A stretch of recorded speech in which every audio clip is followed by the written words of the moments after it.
দশ মাহ 10 দিন যেবে পূৰ্ণ হইলা খুভক্ষণে খুকন্যাৰ আৰ দিনে দিনে বাঢ়ে পুত্ৰায় চন্দ্ৰৰ খাপ ডাঙৰ হয় পুত্ৰ ডাঙৰ হয় পুত্ৰ মা ও মা এইপিনে হা মই শুনিব পাইছো মা তুমি হেনো 12 বছৰ বয়সতে আমাৰ সংসাৰখৰ দায়িত্ব মোৰ পাতি লৈছিলা এতিয়া আমাৰ 12 বছৰ বয়স মা গতিকে আজিৰ পৰা আমাৰ এই সংসাৰখৰ দায়িত্ব মই মোৰ পাতি ললো তুমি কিন্তু ভিক্ষা কৰিবলৈ নাযাবা দে মা ভিক্ষা কৰিবলৈ যাম মই কিন্তু শুনা তোমাৰ ভিক্ষা কৰাৰ পদ্ধতি বেলেগ আছিল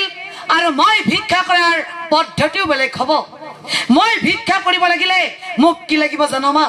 এডাল টাঙন লাগিব ৰব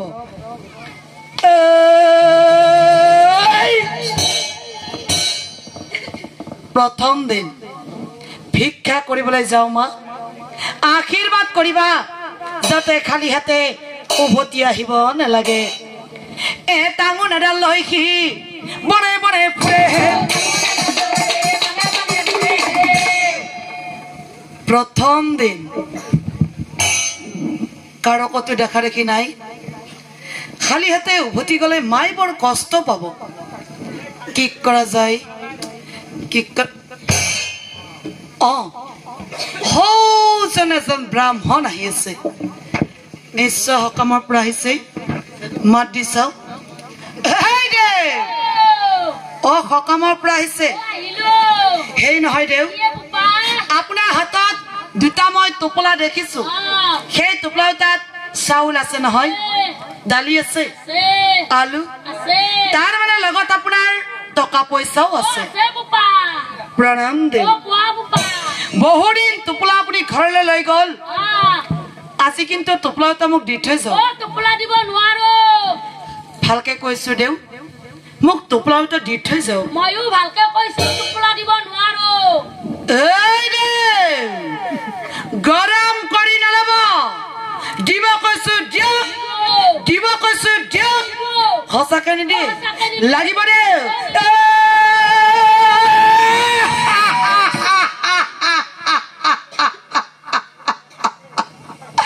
এই দুটা টোপোলাৰে কেইদিনমান চলি যাব প্ৰশ্ন হল ইয়াক যদি মই এনেকৈ থৈ যাও গাঁৱত গৈ কব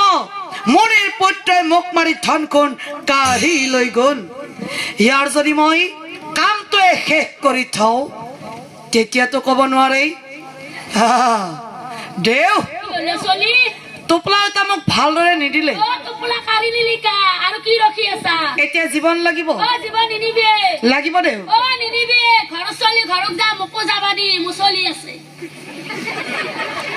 দেউ জীৱন লাগিব দেউ লাগিব দেউ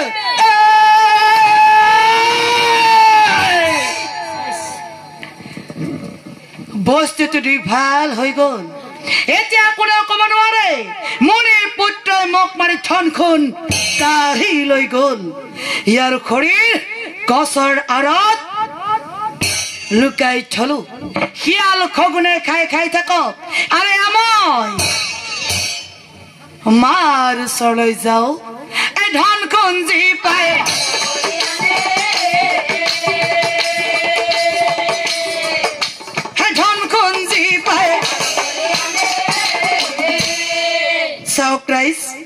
মানুহ মাৰিবলৈ কুণ্ঠাবোধ নকৰা পৰৰ বস্তু হৰণ কৰিবলৈ কুণ্ঠাবোধ নকৰা নৰ হত্যা কৰিবলৈ কুণ্ঠাবোধ নকৰা সেই মহামুনিৰ পুত্ৰ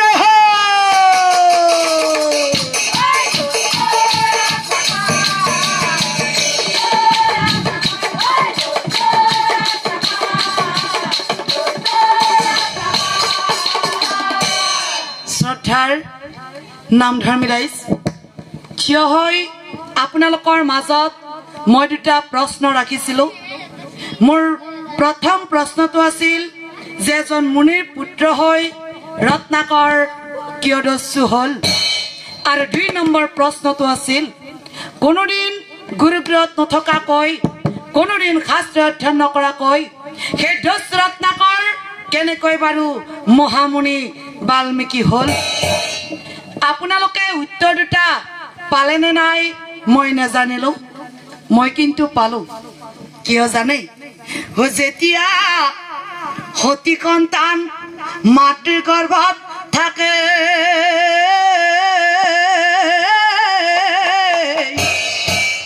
পিতৃ মাতৃ দুয়োজনে ধৰ্মত থাকিব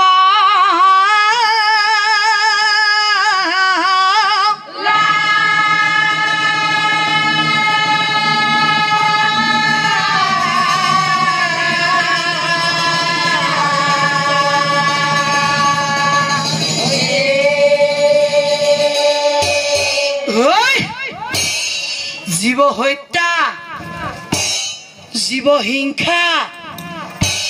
আৰু মাৰিম মাৰিম ক্ৰোধবাণী কব যে না লাগে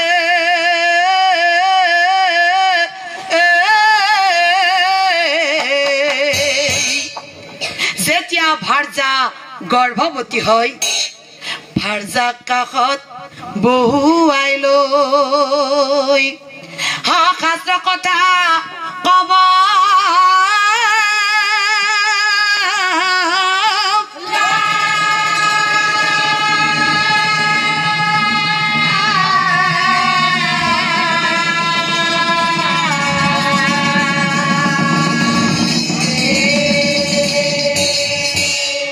কিন্তু শ্ৰদ্ধাৰ নামধৰ্মী ৰাইজ সেৱন মুনিয়ে সেই ধৰ্ম পালন কৰা নাছিল তাৰ পৰিৱৰ্তে নিজৰ ভাৰ্যাক বেয়া ব্যৱহাৰ কৰিছিল বাৰে বাৰে অভিশাপ দিম বুলি হুংকাৰ দিছিল গৰ্ভৱতী অৱস্থাত ভিক্ষা কৰিবলৈ বাধ্য কৰাইছিল অকল সেয়াই নহয় গৰ্ভৱতী অৱস্থাত নিজৰ ভাৰ্যাক হাত দাঙিও চাইছিল যাৰ প্ৰভাৱ মাতৃৰ গৰ্ভত থকা ৰত্নাকৰ গাত পৰিছিল পিতৃৰ প্ৰভাৱৰ কাৰণে মুনিৰ পুত্ৰ হৈ ৰত্নাকৰ মহাদস্যু হৈছিল আৰু কেনেকৈ মহামুনি বাল্মীকি হল সেয়া আছিল ৰত্নাকৰৰ মাতৃৰ প্ৰভাৱ স্বামীয়ে ইমান বেয়া ব্যৱহাৰ কৰিছিল তথাপিতো স্বামীক বেয়া ব্যৱহাৰ কৰা নাছিল অন্তৰত এটাই মাত্ৰ মন্ত্ৰ জপ কৰিছিল স্বামী দেৱ স্বামী খেব স্বামী বিনে নাহি কেও যাৰ প্ৰভাৱ মাতৃৰ গৰ্ভত থকা ৰত্নাকৰ গাত পৰিছিল মাতৃৰ প্ৰভাৱৰ কাৰণে দস্যু ৰত্নাকৰ দেৰিকে হলেও এদিন মহামুনি বাল্মীকি হৈছিল আৰু যিজনে ৰাম নজন্মতে লিখিছিল সেই ৰামায়ণ